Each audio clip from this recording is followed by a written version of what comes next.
सुप्रभात बच्चों। आज हम हिंदी की क्लास में आपका पाठ नंबर 4 सुभाष चंद्र बोस, पाठ नंबर 4 क्या हमारा सुभाष चंद्र बोस पढ़ाएंगे। तो आइए पढ़ना स्टार्ट करते हैं। तो सबसे पहले हमारे कुछ कठिन शब्द दिए गए हैं। क्या दिए गए हैं? कठिन शब्द। अंग्रेज़ों, अधीन, विरोध, बलिदान, वकील, उत्तीर्ण। ये पाठ में आए जो कठिन शब्द हैं उनको इन्होंने हाईलाइट करके ऊपर दिया हमें। अब हम पाठ पढ़ना स्टार्ट करते हैं। कुछ समय पहले भारत अंग्रेज़ों के अधीन था। पूरे देश में जगह जगह उनके शासन का विरोध हो रहा था। भारत को स्वतंत्र कराने के लिए अनेक लोगों ने अपना जीवन बलिदान कर दिया। सुभाष चंद्र बोस उनमें से एक थे। कुछ समय पहले यानी कि 1947 से पहले हमारा देश, सन 1947 से पहले हमारा देश किसका गुलाम था? अंग्रेज़ों का गुलाम था। और जगह जगह पर उनके शासन का, उनका जो राज करते थे वो अंग्रेज़ हम पर, उसका विरोध हो रहा था, उसके खिलाफ प्रतिक्रियाएं हो रही थी। और भारत को स्वतंत्र कराने में अनेक लोगों ने अपना जीवन बलिदान किया। बलिदान किया मतलब अपने जीवन को न्यौछावर कर दिया, अपने जीवन की बाजी लगा दी उन्होंने। और सुभाष चंद्र बोस भी उनमें से ही एक थे। सुभाष चंद्र बोस का जन्म कटक में 23 जनवरी 1897 को हुआ था। सुभाष चंद्र बोस का जन्म कहाँ हुआ था? कटक में। और कब हुआ था? 23 जनवरी 1897 को हुआ था। यह स्थान उड़ीसा राज्य में है। ये कटक स्थान कौन से राज्य में है? उड़ीसा राज्य में है। उनके पिता सरकारी वकील थे। सुभाष चंद्र बोस के पिताजी क्या थे? सरकारी वकील थे। 5 वर्ष की उम्र से उनकी शिक्षा प्रारंभ हुई। प्रारंभ मीन्स स्टार्ट हुई, आरंभ हुई।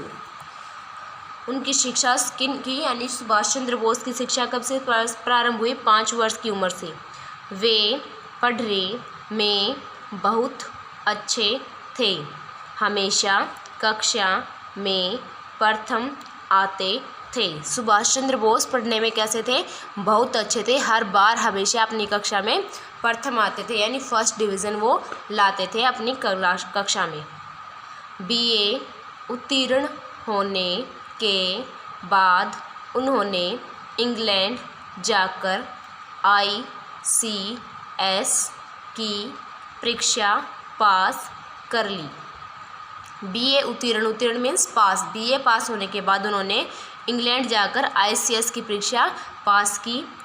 सरकारी नौकरी के लिए यह उस समय सबसे ऊंची परीक्षा होती थी।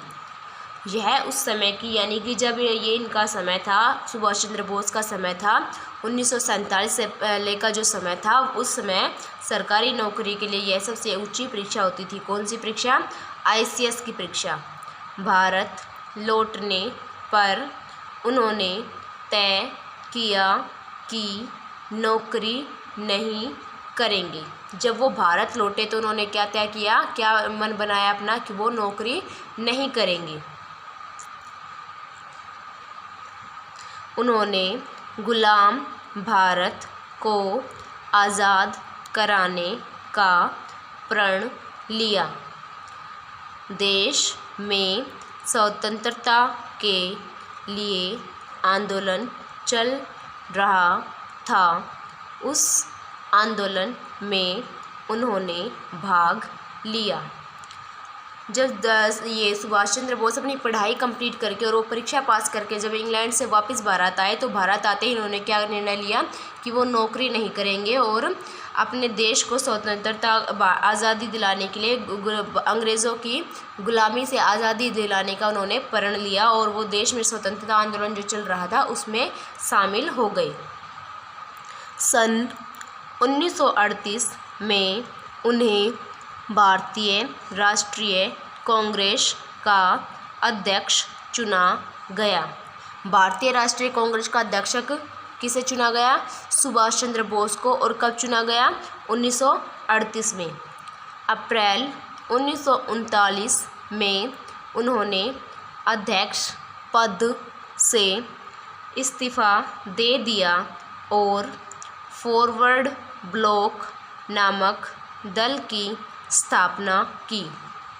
अप्रैल 1939 में इन्होंने जो ये पद इन्हें दिया गया था, राष्ट्रीय कांग्रेस का अध्यक्ष का जो पद दिया गया था, उससे इन्होंने इस्तीफ़ा दे दिया, यानी कि रिज़ाइन कर दिया और एक फॉरवर्ड ब्लॉक नामक दल की स्थापना इन्होंने की।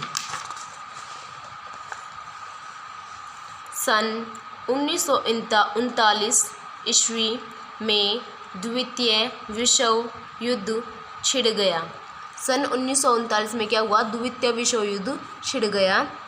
सुभाष चंद्र बोस अंग्रेज़ी शासन के विरुद्ध युद्ध करने के पक्ष में थे। सुभाष चंद्र बोस किसके पक्ष में थे? अंग्रेजी शासन, यानी अंग्रेज़ जो हमारे ऊपर शासन कर रहे हैं उनके विरुद्ध युद्ध करने के, उनके साथ लड़ाई करने के पक्ष में थे कि हमें इनके साथ लड़ाई करके अपना जो है अपने को स्वतंत्र करवाना होगा, हमें अपना पक्ष इनके सामने रखना होगा। इस पर अंग्रेजी सरकार ने उन्हें नज़रबंद कर दिया। इस पर अंग्रेजी सरकार ने उन्हें क्या किया? नज़रबंद कर दिया।